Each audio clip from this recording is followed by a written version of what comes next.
Today we're going to talk about three different forms of period poetry. And they are the Sestina, the Triolet, and the Ballade. The handout is linked in the document, and I'm going to start off sort of by reading a little bit from the actual documents themselves, the document itself. But it's not going to be just the docs the entire time. I'm encouraging everybody to actually spend some time writing. We'll get to a point where I will have run through the three forms, and we'll encourage you to write some yourself if you're interested in doing that. That'd be very exciting. I'm very excited about the possibility of doing that. So, all right. So let's start at the top. I'm Andreas Blackwood. And I have been in the SCA for 30 years, and I am a bard and a poet and a clerk and a soldier. And for nearly the entire time, I've been writing a form of poetry called Sestinas. And Sestinas are a form of poetry that a lot of people would say are complicated, but I don't necessarily feel that way. And I guess that's just sort of the way it is for some people. You know, some things are more complicated than others. I struggle with Irish and Viking verse in ways that other people don't. So it's okay that other people struggle with Sestinas, of course. But Sestinas date from the late 1100s, technically attributed to a guy named Arnaud Daniel. However, it's possible that the first ones were actually written by Dante, of Dante's Inferno, but in 1190, Arnaud Daniel wrote what is attributed as the first Sestina ever. And Sestinas are a complicated form of poetry.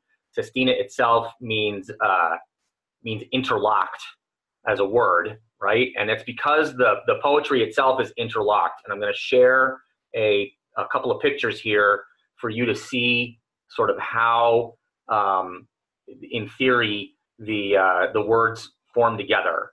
Okay, so let's see. Here's one, and then I'm going to pull the other one over here onto the screen, and I'm going to set this one up as well, and I'm going to share it with you. So there are 6 stanzas, and in each of the 6 stanzas there are 6 key words, and each line of the stanza ends with one of the key words. And each time you change to a new stanza, the order of the words changes. So the first time it's 1, 2, 3, 4, 5, 6, but the second time it's a different order. Usually 6. It starts with the last. It goes from last to first in that order. So I'm going to share the screen here, and you're going to be able to see what's going on. I just got to find the share button. There we go. It is. I'm going to share the screen. Oops. Ugh, sorry. There. Okay, so you can see your end words are 1, 2, 3, 4, 5, 6. So you start with 1, 2, 3, 4, 5, 6. But then in the second stanza, you don't start with 1 again from scratch. You start with 6. You do 6, 1, 3, 5, 4, 2, right? You jump back and forth between them. And so this is a really interesting way of doing things because it lets you be very complicated in your words. And so I don't know if these documents really show, these 2 pictures really show how well it works or how the pattern works itself. But basically it's 1, 2, 3, 4, 5, 6, and then 6, 1, and then 5, 2, and then 4, 3, and then the next order is 5, 4, 2, 1, 6, 3, and it just sort of rolls back and forth along that way, or 3, 5, 4, 2, 1, 6. So I've written it out in a way that makes it much more easy to see here on my document here. So this is how I write them. Now the order of the words actually does change depending on sort of who you're talking to from time to time. But for the most part, this is the way that most of the Sestinas that I've found work. And the envoy, so you have your 6 stanzas, right? And then you have your envoy, which is a couplet, basically, or a triplet. It's 3 lines, and you put 2 of each of the end words in those 3 lines. As you can see, I've got it listed here as 5-3-1 or 1-3-5, and then you also work in the other, those are the end words, and then you work in the other words where they fit, basically. At that point, you're sort of, you know, kind of faking it a little bit in order to make it at that point. All right, so we're going to come back to here. So the most famous Sestinas, you know, were written by Dante, were written by Spenser, were written by Arnaud Daniel. The first English Sestina was written in about 1691. So technically they're not period for English, but I don't care. It's a period form, and English is the language that we speak. And if Dante were writing it in his language, people would understand it. So I write it in my language so that people understand it, if that makes sense, right? So here's the first English Sestina. Ye wasteful woods, bear witness of my woe, wherein my plaints did oftentimes resound. Ye careless birds are privy to my cries, which in your songs were wont to make a part. Thou pleasant spring has lulled me off asleep, whose streams my trickling rears did oft augment. And so those are your keywords right there. Woe, resound, cries, part, asleep, and augment. And so as we roll through the rest of the Sestina, you'll hear those words repeated over and over again. Resort of people doth my grief augment. The walled towns do work my greater woe. The forest wide is fitter to resound, the hollow echo of my careful cries. I hate the house, since thence my love did part, whose wayful want debars mine eyes of sleep. Now, those of you who are paying attention to the syllable count are going to notice these are in a form of iambic pentameter. Resort of people doth my grief augment. The walled towns do work my greater woe, right? So it's non-rhyming, so it's not like a sonnet, like a Shakespearean sonnet, but it's iambic pentameter nonetheless. Let streams of tears supply the place of sleep. Let all that sweet is void, and all that may augment. My dole draw near, more meet to wail my woe. Bean the wild woods my sorrows to resound, than bed nor borrower, both which I fill with cries, when I them see so waste and find no part. Of pleasure past, here will I dwell apart, in gastful grove, therefore, till my last sleep. Do close mine eyes, so I shall not augment with sight of such as change my restless woe. Help me, ye baneful birds, whose shrieking sound is sign of dreary death, my deadly cries. Most ruthfully to tune.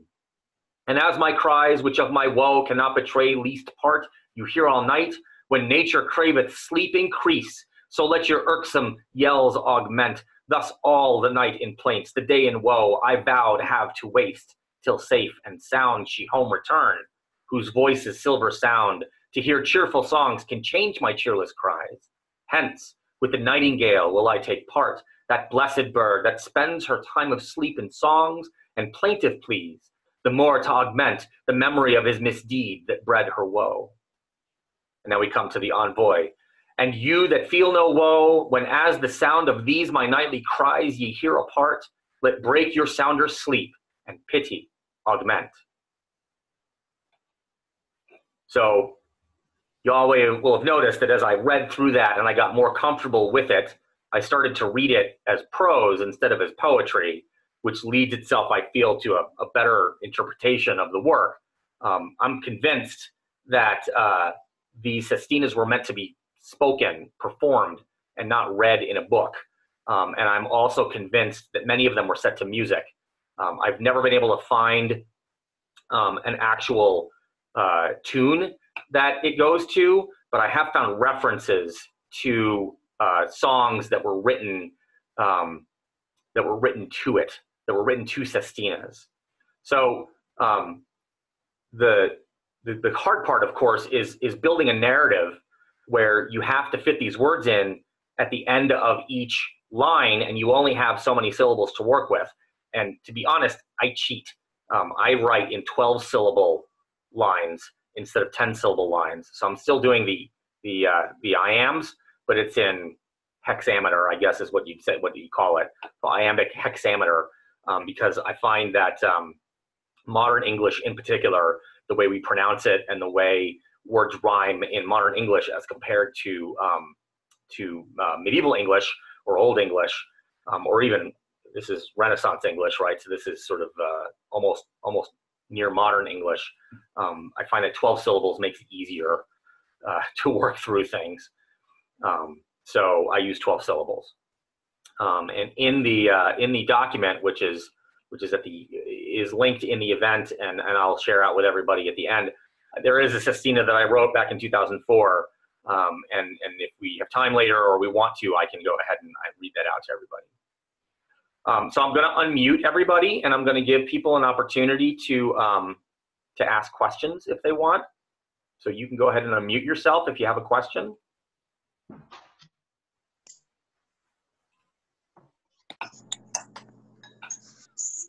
Anybody have any questions that they want to ask about sestinas? You're going to have the opportunity in a little bit. How do you pick 6 words you're going to work with? How do I pick the 6 words? Mm-hmm. Well, it depends. Sometimes I will pick words that are meaningful for the person who I'm writing the poem for. Sometimes I will ask for words. If you have a particularly sadistic peer, they may give you words out of a molecular biology textbook. I don't know if I have a copy of that sestina anymore, but I did once write a sestina with words out of a molecular biology textbook. They were just picked at open the page, pick a word, turn a bunch of pages, pick another word, turn a bunch of pages back, pick another word. And I had to, and that's the hardest way to do it, I guess, right? Is when the words are randomly picked for you. And then you have to try and build a narrative that also works within the structure of the format in order to work. And that's the hard stuff. So when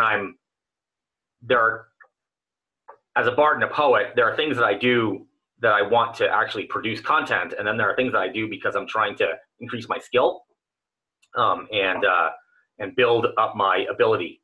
And it's just like practicing heavy combat or archery or fencing or cooking or singing or anything else. You have to practice and you have to work at it. And so I will frequently pick words randomly and then also impose additional restrictions, like you can't use the words the, just, or a, for example. I'll say, all right, I'm going to write a sestina and I'm going to pick 6 words randomly out of a dictionary, and I'm not going to allow myself to use common articles. And now I have to write a poem that makes sense and actually has a narrative and uses all the words in the right format and doesn't use any of the words that I'm not allowed to use. And that helps me build my skills as a poet. And so the word choice is definitely important. Some poets cheat by using words that are homonyms, I think is the word to talk about, right? Words that sound alike. Because again, if you're reciting the sestina, technically you're using the same word, right? When you say there, and there, right? I don't do that very often. I have sometimes turned to it when I needed to. It works better in other languages where words have multiple meanings on their own. In Arnaud Daniel, there's one in particular where the word that means nail also means curmudgeon, and it also means something else. And so he uses it. He turns the meaning of the word depending on what he's actually trying to say at the time.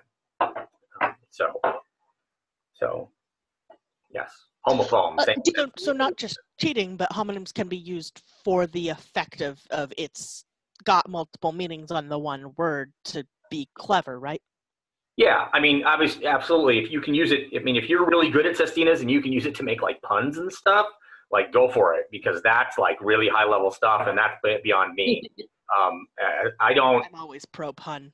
Yes, I know. You're always pro pun. You're also pro limerick, which, as we all know, is the lowest form of bardic entertainment. Anyway, when it comes to sestinas, I would never call myself an expert. That's not for me to say. I'm pretty sure that I've written more than most people in the SCA, which doesn't necessarily mean anything other than I'm stubborn. but I have practiced at them and I have worked at them quite a bit. And the ones that I like the best are the ones where, like in Spencer's Sestina here, I am able to roll over from one line to the next in the sentence. And so it doesn't sound like I'm reciting rote poetry. It sounds like I'm telling a story, and these words just keep popping up, and it feels almost random, but it's really not, because the form is the form, right? And so it's structured that way on the page, but you're reading it as if it's not structured that way on the page, and it's sentences. So when you read sentences very differently than you read verses, right? It's when you're performing them. So those are the ones that I feel I've done the best at when I get that done. And like I said, there's one at the end of the handout. So when we get to that point, I will maybe we can read that one as well. All right. So now the next form, unless there are more questions, are there any other questions about Sestinas? No? Okay. The next form is Triolets. And Triolets are simpler in that they are shorter, and in that they have some very, very specific rules. I think Triolets are actually almost harder because they are so restrictive in ways that other formats aren't. They're not as restrictive as Virolets, which are really, really restrictive, but they're pretty restrictive. They've also been called rondeaus. Triolets are called rondeaus a lot. So a triolet can be traced back to the 13th century. They're was mostly done by French poets, like Deschamps or Froissart. But it's 8 lines for one poem, and it's the rhyme scheme is A B A A A B A A A B A B. But the first, second, fourth, seventh, and 8th lines are repeated, so they're the same line. So the first line is also the 7th line, and it's also the 4th line, right?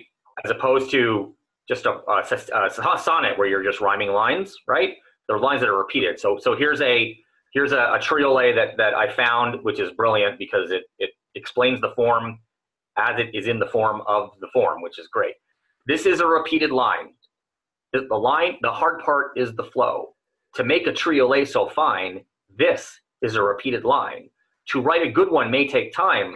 To make the poem really glow, this is a repeated line. The hard part is the flow. And so that first line is repeated 3 times in 8 lines, and then that second line is repeated 2 times in 8 lines. And so you've got 5 lines that you really only get to write 1 time each, right? So you're only getting to write 2 lines that take up 5 of the 8 lines. So you really only have 3 other lines to work with. I think that's really hard. I think it's really complicated. And I actually don't have one that I've written. I know that I've written them in the past, but I don't really like any of my triolets. I learned about triolets as I was, when I was an apprentice, the first time back in the late 90s, and or even really the mid 90s, I guess. And poetry was something that I was pursuing very, very heavily. And so it was, learn all the forms. And so this was one of them. And I was sort of paging through my Princeton's Encyclopedia of Poetry and Poetics, which is a great book because it gives you lots of different forms and explains stuff to you. And this was one of them. And I went, oh, I'm going to try this. And then I figured out how difficult it really is. I don't care for them very much. There's another one that I found written in 1651 in English. So again, it's not period for English speakers, but again, it's a period form. So, there are people who will probably care about such things. I just don't happen to be one of them. Let's see, read this one here. Farewell, all earthly joys and care, worldly designs, fears, hopes, farewell. Farewell, all earthly joys and cares. See here, the form is slightly different. On nobler thoughts my soul shall dwell. Worldly designs, fears, hopes, farewell, at quiet in my peaceful cell. I'll think on God, free from your snares. Worldly designs, fears, hopes, farewell. Farewell, all earthly joys and cares. Here, the format's a little bit different, I think. It looks like the A's are line 1, 3, oh no, lines 1, 4, and 7. And then the B line is lines 2 and 8. And I think that's a little bit different from, no, that's the same format. See, I write these so rarely that I can't really completely keep track of them. But you can see how it's almost more stilted than the sestina is, because the sestina gives you so many more syllables per line and just so many more lines that you have the opportunity to write something that's very involved. And here with the triolet, it's not quite like haiku-like, right? It's not quite that simple and that restrained. But you really don't have a lot to work with when it comes to the content of the poem. So you're really talking about, whereas in a sestina, you can write a story. In a triolet, you're really writing a feeling or an impression or a moment. You're trying to capture a particular moment. This one here, which is written by, let's see, the first one here was written by Patrick Carey, who was a Benedictine monk at a place called Doual in 1651. He used them in his devotions, he says. None of it was published until the 18th century, so nobody knew who he was in his own time, doesn't look like. But he used them in his own devotions. So it was something that he used to meditate almost. Like it's almost like a, what is it called? When you repeat the same phrase over and over again when you're meditating. Litany. I'm sorry? Litany? Litany. It's almost like a litany. It would be something I almost feel like he would have repeated to himself over and over again. It's kind of like the Hail Mary, right? Or like some of the other Catholic affirmations. Affirmations, right? Very good indeed. See, I'm learning too.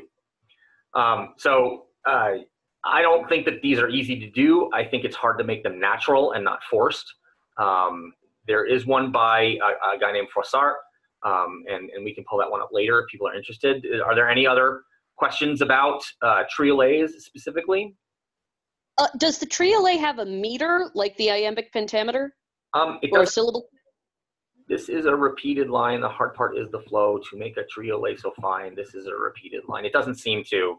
I mean, it's sort of, I think that this one being in English, having been written in English, it has a sort of flow to it that's sort of natural, I guess, a little bit. Like, not natural is not the right word. The words just sort of fall into it. It feels a little iambic pentametry in the way it sort of is up and down, up and down, up and down.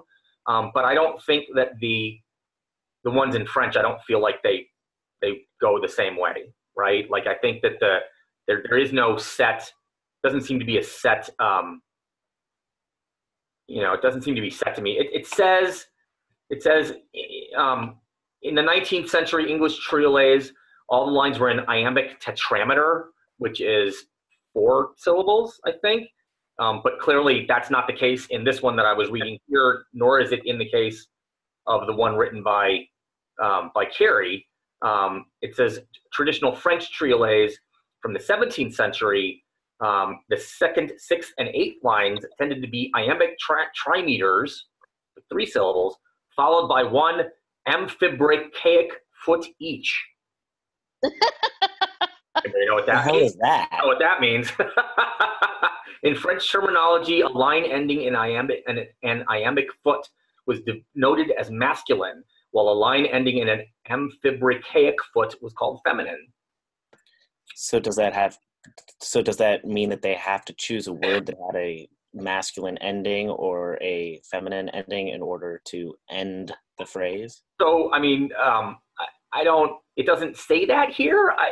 To me, the meter and the words are not necessarily intrinsically linked, but that may have been something that was sort of naturally done. Because remember, in English, words are not male or female specifically, like the way they are in Spanish or French or other Romance languages.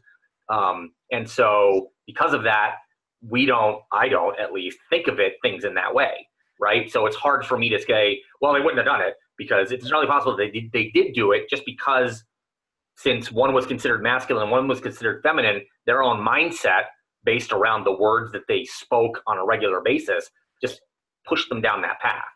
But there's nothing to indicate that that's specifically defined here. So, you know, it is a period format. They come from the late 13th century. And again, a lot of them were called rondelles instead. So it's possible that there's books of rondelles out there that actually have triolets in them, but they're not called triolets. But yeah, that's where they come from. In fact, it says here, in the early 14th century, the songwriter Jean Lescuel wrote many triolets under the term of rondelle. And those were, I think, set to music. And so there's singing that goes along with it, which would make the repeated lines easier to handle because how the melody varies will also help the listener, you know, not so conscious of the repetition of the words. If that makes sense. The repeated line kind of becomes a refrain or a chorus then. Almost a little bit, yeah. But again, you have a lot of chorus and not a lot of verse when you build it out this way, because there's so many repeated words.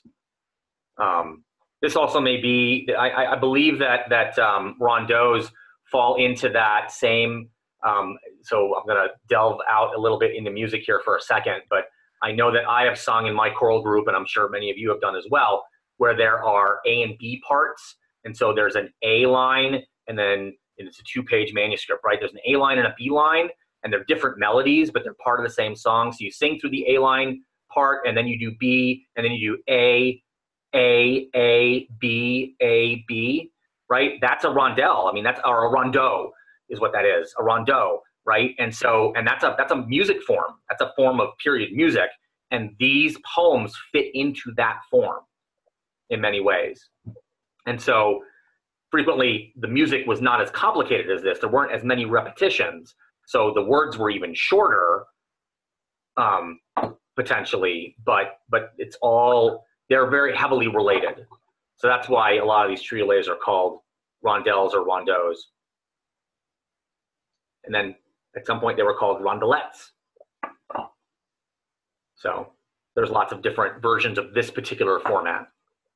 I don't care for them very much. I keep them in here because it's good to work on stuff that you don't like necessarily. It really makes you think about, I mean, these really make you work hard. The ones of these that I've written where I'm really trying to evoke a feeling or a moment or an affirmation, right? Something to affirm something that I believe or help me believe something that I'm not really doing a good job of believing in, or for someone else, right? Those are the ones that work the best. You really use this to write a story. Okay. Are there more questions? Okay, we'll move on to ballades. And I have really grown to love ballades. I actually love ballades more than I love Sestinas now, because they're longer and they're a little bit simpler to write than Sestinas, although they have their moments. And I've just had a really good time of writing a bunch of them, and so I really like writing ballades. So I'm gonna read here from the handout. The ballade is a widely used 14th and 15th century form. It's a fixed form. Most commonly, the ballade is comprised of 28 lines of octosyllabic verse, 3 8-line stanzas. So it's kind of like 3 sonnets stuck together in the rhyme scheme of A, B, A, B, B, C, B, C. But that last C is a repeated line every time, and at the end of each stanza, that line is repeated. And then a 4-line envoy in the rhyme scheme of B, C, B, C, where the last line of the envoy is also that repeated line. So you have one line repeated 4 times at the end of each of the 3 stanzas, and then at the end of the envoy. There's variations, of course. Some ballades are made up of 10 or 12-line stanzas with a 5 or 6-line envoy probably when the poet said, I'm not able to write what I want to write within 8 lines, so I'm gonna just add a couple lines, and I'm not gonna tell anybody, right? The hard part is that you have to sort of figure out how you're gonna manipulate the rhyme scheme at that point. So if I was gonna do a 10-line ballade, I might do A, B, B, C, C, BBC or CCABC, something like that, right? So you're getting the additional rhyme lines in there when you need them. Another variant is called a double ballade, which is 6 stanzas of 8 or 10 lines. Sometimes it has an envoy, sometimes it doesn't have an envoy. That form also sometimes introduced a second repeating line in the 4th line of each stanza. So now you're doing 6 stanzas, but the 4th line of each stanza and the last line of each stanza, and then the 2nd line of the envoy and the last line of the envoy would also rhyme.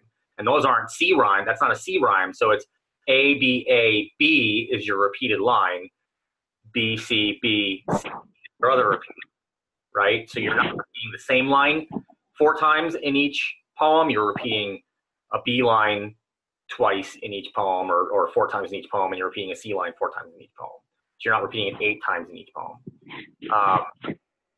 There's a guy named Francois Villon who wrote a Ballade Supreme, which had many, it was bigger than that. It was A, B, A, B, B, C, C, C, D, C, D, and the D was the repeated line. So that's 1, 2, 3, 4, 6, 7, 8, 9, 10, 11 lines, I think, with a 5-line envoy, and the D line was what repeated. And Guillaume de Machaut wrote 42 ballades set to music. And just about my favorite period poet, because Shakespeare's technically not completely period, Chaucer, who I've come to deeply appreciate based on his amazing work in the movie A Knight's Tale. Chaucer used decasyllabic ballades in his early work, notably The Monk's Tale. So decasyllabic is 10 syllables per line, right? And then it's a standard ballade. So you have that repeating line at the end of each stanza and then at the end of the envoy. The Monk's Tale in particular is heavily written as is heavily written in ballades that way. And so I wrote, I wrote ballades for my friend, Sir Robert, when he was knighted. I wrote what I call a ballade cycle. And so it's a series of ballades based on the knightly virtues. So the virtues are courage, and then largesse, and then noblesse, right? Courtesy, humility, prowess, and then franchise. And I wrote all of them in, I don't know, I was inspired, and I probably wrote them all in about a half a day. So I'll write, my favorite one, of course, is the franchise one, because franchise is my favorite. Actually, there's an 8th ballade here, because the 8th ballade in the sequence is when the squire becomes a knight. But the Duke came to his squire in evening light. Your honor and chivalry are true. Each virtue is a torch, all shining bright, and so for all have you held strongly too. But last is not a trial to go through of all the virtues, this the greatest star. For franchise is not something that you do. Franchise is being the knight you know you are. Franchise is freedom to be held alight, a beacon quintessential to pursue. It fuels the why, but also how a knight surveys all the world within his view. So whether on this list in pas de deux or traveling to destinations far, your franchise is not something that you do. Franchise is for being the knight you know you are. You cannot act in hatred or in spite. Those base impulses in your heart subdue. Instead, more noble thoughts you should invite. Respect for station, theirs and yours, is due. In meeting justice, mercy still renew. So be the knight, aspire to raise the bar. For franchise is not something that you do. Franchise is being the knight you know you are. This path you've walked from start to middle through, and in the distance, destination far. For franchise is not something that you do. Franchise is being the knight you know you are. Now, in this case, I had, in this particular poem, you'll notice I repeat the last 2 lines of each stanza. That's something that I chose to do. That's not been indicated in any form or anything like that. And I don't do it in any of the other poems, I don't think, for this one, but franchise is my favorite virtue and I believe it to be Robert's as well. And so I sort of tried to really focus in very heavily on that in this one, about how I know that my definition of franchise is different from other people's. I've spoken with some people who say that franchise is having a really nice camp. It's having nice stuff, right? It's living up to the level of your station, basically, is how some people interpret it. But they don't mean emotionally or mentally or through your acts. They mean through your stuff. Like, you should have a nice chair and a nice cup, right? You should have a nice cup, and you should have, you know, I have a nice cornet and I have a nice hat and I'm wearing my garb and my medallions are hanging on beautifully woven, silver necklaces and stuff. And I don't think that that's not part of franchise, because again, it's being the best knight you can be, or being the best you that you can be, really. But I think it's interesting that people tend to focus on actual stuff a lot of the time. So that's not my interpretation of it, but that's how I wrote that. So that's Ballades. And let's see if I can find another one for somebody else, from somebody else to read as well, so that you're not all, nope, I don't see one here. Again, Ballades often were written to music as well. There is a corresponding chanson form. And again, the other two form fixes are the rondeau, which we also think is maybe the triolet, and the virelai. And virelais are really, really hard. I can't teach a class on virelais because I can't do them well enough. But the ballade was very frequently set to music between the late 13th and the late 15th centuries.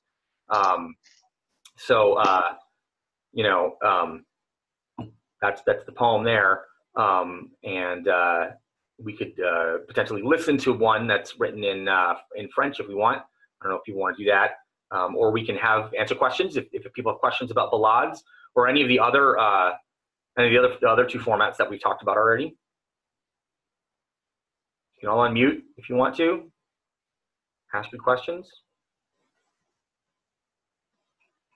I'm always up for something in French. All right. Well, let's take a listen here. Let's see.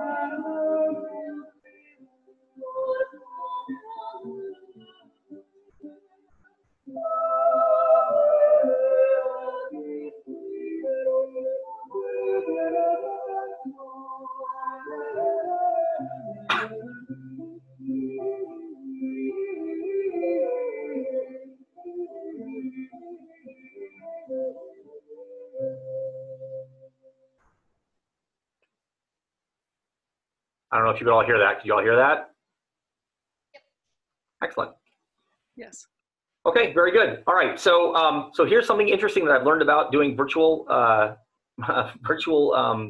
classes, is that the interaction between people and between the teacher and the students, or the instructor and the students, is much more difficult to get engagement on. For example, none of you have your cameras on, so I can't see any of your faces. I would love to see your faces. So y'all please feel welcome to turn your cameras on so I can see you, especially Darth Roy there. This is the section of the class where we would normally write. When I taught this class at Known World Cooks and Bards back in 2014, hey, Lucia, when I taught this class, we actually had a writing section. It was, I basically talked for about 20 minutes, which is half the time that I've talked already today. And then we sat to write. Lucia should remember, she was there. And we wrote for an hour. So if people want to get a crack at it, I will happily assign people words for Sestinas. Or people can work on writing a triolet or a ballade if they want. And I'm happy to go on mute and let y'all talk about or read off your poem after you finish it, if you feel like you want to do that. it'll record right now, but of course when I upload it to YouTube, I'll just cut the quiet part out, right, if we decide to do that. So theoretically, there is 50 minutes left in this class. So if people want to write and they want to maybe send chat to discuss, like, I'm having a problem with a word or something, or we can even go out into breakout rooms if we want to. You know, we could do that if people are interested in doing that. I can't move my shoulder right now because I have a cat, but I would be interested in a set of 6 words. I'm probably not going to work on a Sestina right now, but to mull over for the next couple days. Okay, let's see. Do you want 6 words that work out together? Do you want 6 random words out of a book? Do you want, do you just want me to just come up with 6 random words? Or do you have I will let the master decide. Well, that's not me. I ain't a master. Is there any masters on the Soon to be. There's a mistress. But you're teaching, so that I'm makes teaching. Yes, I'm teaching. All right, Yes. so I have here a copy of the Ossa Poeticus, an encyclopedia of early medieval and Renaissance poetic forms, devices, and genres. This book is almost as useful to me as my as my Princeton Encyclopedia of Poetry and Poetics. I highly recommend that you look into getting one or both of these books. The Princeton Encyclopedia, of course, covers everything, right? So it's not just SCA period poetry, but it might be helpful to other people. The Ossa Poeticus is specifically early medieval and Renaissance poetic forms, devices, and genres. So it's a more specific book to the, I guess this is mirrored in the, can you read that, or is it backwards? Looks backwards to me. It's tiny. I think it's backwards. Is that backwards? Now it's glary, but I think it looks normal. Normal script. Okay. Well, I will put a link to the Amazon page in here, but I'll give you 6 words. Here we go. Here we go. Here we go. Let's see. Okay. All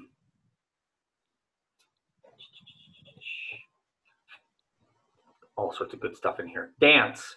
That's word 1. Okay.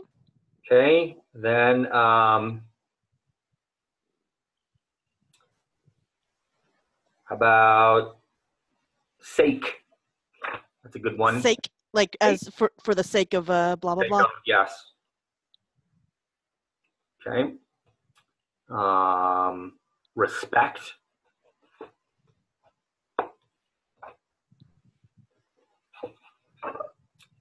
Let's see.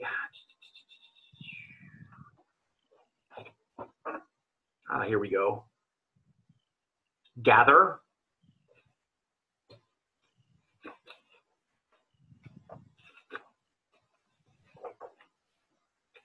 Oh, cool. Spanish poetry. That's awesome. Let's see. You have 4 now? Yeah? Yes. Okay.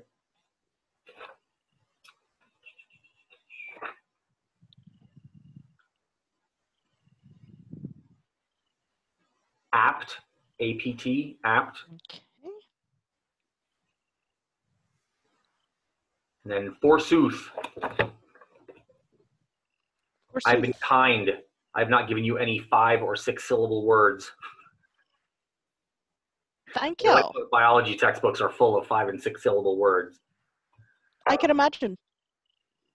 I will play with you, Devon, and maybe we can, in a couple of days, we can play with these on the nightly chat. Stick them up on the Ayrton chat. Sure. Yeah. If you do write one of these poems, go ahead and send it to me, and we'll put it in the. I can put it in the comments of the YouTube entry, or I can, or in the description of the YouTube entry. We can certainly link them to the event. The event isn't going to get deleted or anything like that. I have to see what the live stream looks like, or we can just share them in the community, the Rum community, just in general. If you want to do that. Anybody else want words? Anybody else want to write stuff down, or do you want to go write Sestinas with those words that I just shared?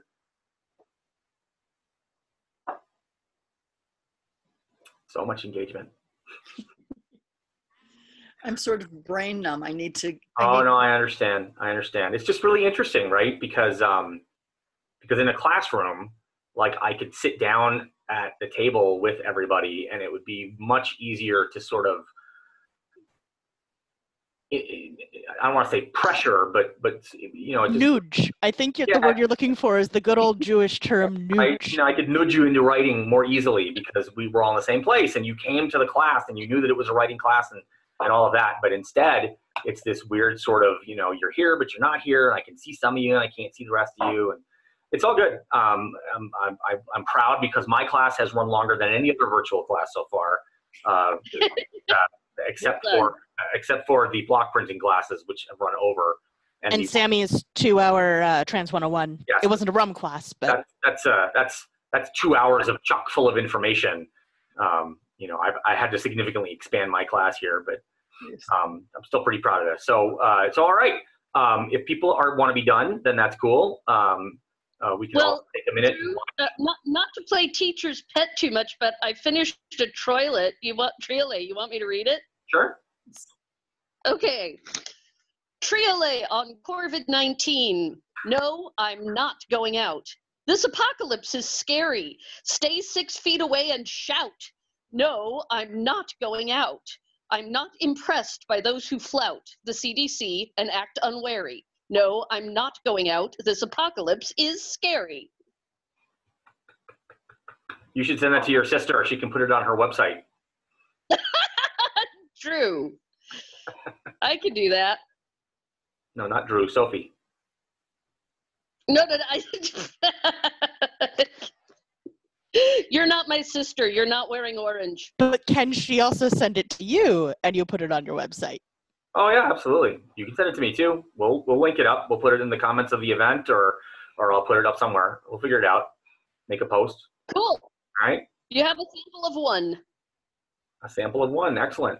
If anybody else wants to write a poem and send it to me, I will make sure that it gets put in a place where people can see it, where it is linked to the entire event. Hey, Jamie. And yep, hello. And full attribution, copyright, whatever you want, you know, the whole thing. So just send stuff to me if you like. Other than that, let's all take a minute to watch Eleanor eat. Hey, all right. See, she's got the right idea. Okay, well, great. Well, thank you very much, everybody. Thank you so much for coming to the class. I really appreciate it. I think I'm working on a sonnet class, so that might be the next one that I do, and that one will definitely be a writing class, because sonnets are not supposed to be terribly difficult to at least do, like, plainly. You know, nobody's an expert except for Shakespeare. I get it, but I'd like to actually do a little bit of a writing workshop for the next one. So I think we'll do sonnets for the next one. So then I can explain one form, and then we can work our way through it. So, all right. Well, thank you very much, and I appreciate it. Great. Thank you. Thank you. Thank you. Thank you. Thank you.